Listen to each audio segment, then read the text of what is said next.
Hi everyone, I'm going to have a chat about one of the myths I speak of in my latest book, updated book, re-release book, Dream It, Write It, Publish It, Self-Publishing for Australian Authors under my name. I'm Tiara King. And the myth is that we're talking about writer's block. Now, I personally don't believe in it. I know there are people who will basically die on the hill that it exists. For me, it doesn't. What I have found is that for newbie, wannabe amateurs, yes, you have been gaslit into believing that there is such a thing as a writer's block. Whereas veteran pros know full well that there isn't, because for most of them, it's the job they have to do.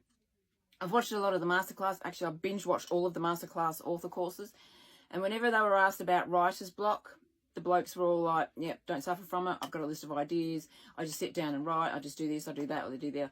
The thing is, veterans who have book deals, they have their outline. They know full well what their book is going to be about. So they know what the next scene's going to be.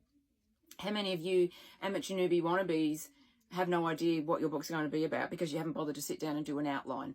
So for me, I'm going to tell you the reason why I don't believe it exists. In and of itself, it's an empty umbrella phrase. It doesn't exist. It is just a phrase that covers three main aspects, and from everything I have seen online, what people have written in Facebook posts, what they've said in videos, it falls under one of three categories. There is a problem with the writing itself, your insecurities are sabotaging, or life. Now, life trumps writing. Life takes precedence. If you have just popped out another human being and you have two other children to look after and you don't have a job and your husband's working 18 hours a day and you're all struggling to pay the bills and you're going, oh, I'm blocked, I can't write. No, that's because the universe is telling you, I've just given you a human being out of your loins to look after, and you have two other children to look after. Writing is not your priority right now. And I think the problem is that for some reason, it seems to be mainly women. I don't know whether it's just a thing with writers. But women will make the excuses and, try and find labels for everything and everything else. And it's like, why is it you don't understand that life takes precedence? If you aren't writing for a job, you don't need to write. So if you're having a child, you can put the writing aside, because writing is a choice. You sit down and write, or you choose to put it aside. Now, for me, I'm a carer for my parent, my mother. In 2015, I wanted to sit down and write my Porn Star Brothers series, but she ended up in and out of the hospital 3 times in 3 weeks. I had to make the choice to put my writing aside because there was no other choice. I was absolutely dead tired. There was no way I was going to be able to sit down and write for 3 hours. So I made the choice to put it aside. Now, I have seen people in Facebook groups asking, oh, what do you do with writer's block, blah, blah, blah, blah. So for the last few years, I've said, what's your actual problem? Because you need to know what the actual problem is in order to fix it. So it's either a problem with the writing, your insecurities are getting in the way, or life is taking precedence. If you've been if you're taking care of people, if your house is burned down, if you've lost your home, you've lost a partner, you've lost a kid, you're struggling to pay your bills, whatever, that has to take precedence.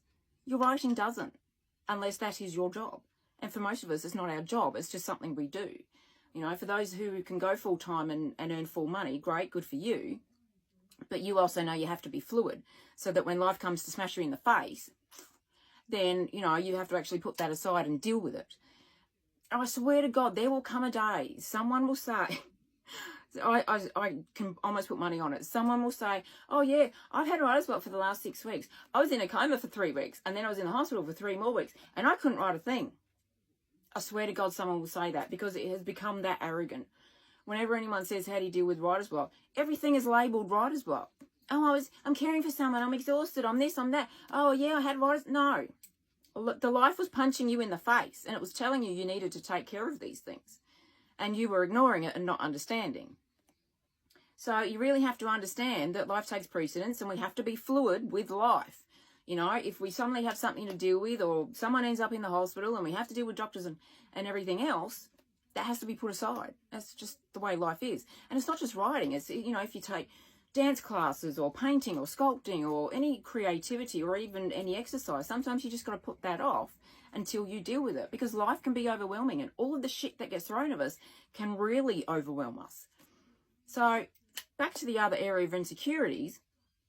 So I've heard so many women talk and say through the writers group and everything else, oh, but what if it's not good enough? What if no one reads it? What if I'm not good enough? And I really wish I could go around telling people to grow the goddamn fuck up, because they really need to. And it's always women. It's always women. You know, unfortunately, we're the ones hit with the insecurities and the emotions and everything else, and men just don't give a fuck about anything. God, I wish I was a bloke sometimes. Don't even go there. But it's always women that say these things, and they always let their securities ruin everything. You know, it's defeatist and self-sabotaging, and that's what it is. And if you want to continually be defeatist and constantly sabotage yourself, then that's your insecurities. That's you making choices in order to do that. You know, I mean, we have had there are a couple of blokes in the writers group, and they can be a bit self-defeatist and a bit self-sabotaging. Oh, no, I don't want to do this. Oh, no, I don't want to do that. Well, if you don't want to do anything to help yourself, then there's no point doing it, is there? I mean, come on.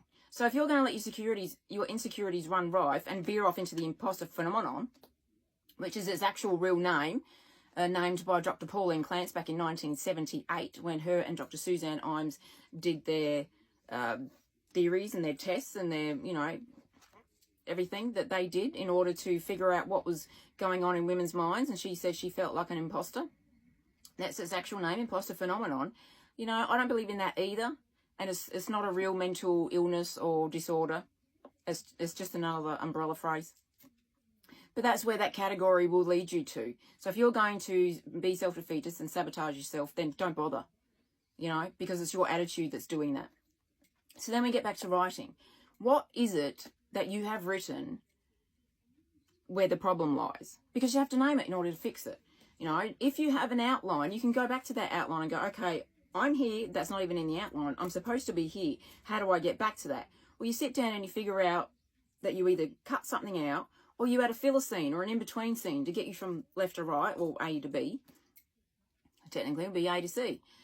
So, you know, you sit there and you figure it out. But too many people just want to up and start writing something else and then wonder why they have, you know, dozens of things that are left unfinished. Well, why don't you just sit there and figure it out? Because a lot of authors, when talking about writer's block, will say, and this is something I know is why it makes it absurd. Oh yeah, I was writing my book and I was, you know, on chapter 24 and everything was going really well, and then I got writer's block. So I turned around and started writing another book. If you're writing, how are you blocked? Or they'll say the opposite, which is just as absurd. Oh, I haven't written anything, but I really want to write a book, but I've got writer's block. If you're not writing, how are you blocked? So the absurdity of this bullshit is just mind-blowing sometimes. I really don't know why women are so gaslit into things. Because, you know, that seems to be the way. You know, they've been told these things often enough, or they see these things often enough, read these things often enough that they just believe it instead of actually thinking for themselves. What you need to do if you're writing and you have a problem is sit down. If you don't have an outline and your plot line and your character list and everything else, and know what your first chapter is going to be, or your last chapter, and some major scenes in between, then you're not going to be able to fix it. Because if you're just sitting there with your hands over your you know, laptop or your typewriter or whatever, waiting for Muse to hit you with a bolt of lightning and to start doing this, it ain't happening. You know, you need to know what you're going to write about before you actually sit down and write it. I have outlines for everything. I have main plot points and scenes for everything so that I know where the hell I'm going. And if I veer off left, I'll just add a scene to veer off right. It happens. I certainly don't label it as writer's block because that's just stupid. I know where the problem is and I fix it. So you have to name it in order to fix it.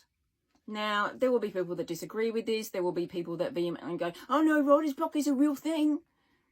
I'm mocking you there. No, it's not. It is not a disorder. It is not a mental illness. It's just an umbrella phrase for an issue that comes under one of three categories: writing, insecurities, or life. And you need to sit down and figure out what the problem is. And if it's life, you need to deal with it and wait until everything settles. And then you can start thinking about writing again. If it's insecurities, have a damn good hard talk to yourself. Pull your head out, grow up, you know, because you need to. If it's writing, you need to sit there, figure out your outline, and then get to where you're going. And if you don't have an outline and you're, you know, chapter 15, whatever, then write one. If it will help you get to the end, then write one out. You know, it's not that hard. So that is my opinion on writer's block. It's in my book, Dream It, Write It, Publish It, self-publishing for Australian authors, under my name of Tiara King, at all good bookstores online. You can order it in store. Out now. Dream It, Write It, Publish It.